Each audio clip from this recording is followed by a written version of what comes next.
Hi friends! Thanks for tuning in. If you like this video, please give it a like, comment below, and take a moment to subscribe to our channel. Mont Tremblant Resort is one of Quebec's most famous destinations. This place is known for its outdoor activities, vibrant village life, and stunning mountain views. Mont Tremblant Resort is nestled at the base of Mont Tremblant, one of the highest peaks in the Laurentians.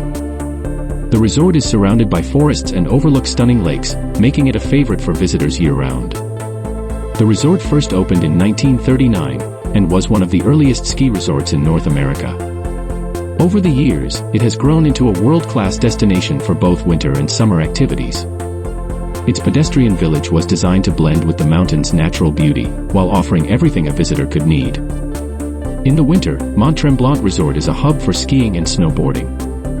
With over 100 trails and a mix of terrain, it's perfect for beginners and experts alike. Snowshoeing, ice skating, and even dog sledding are popular activities here. When the snow melts, Mont Tremblant Resort transforms into a summer paradise. The gondola ride to the summit offers incredible views of the surrounding mountains and lakes. You can hike, bike, or play a round of golf on one of the resort's picturesque courses. Nearby Lake Tremblant is ideal for swimming, kayaking, or simply relaxing by the water. The pedestrian village is a highlight of Mont Tremblant Resort. Its cobblestone streets are lined with colorful buildings that house shops, restaurants, and cafes. There's always something happening here, from live music to seasonal festivals. Thanks for joining us as we explore Mont Tremblant Resort. Whether you're here for adventure, relaxation, or family fun, this place has something for everyone.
Thanks for watching.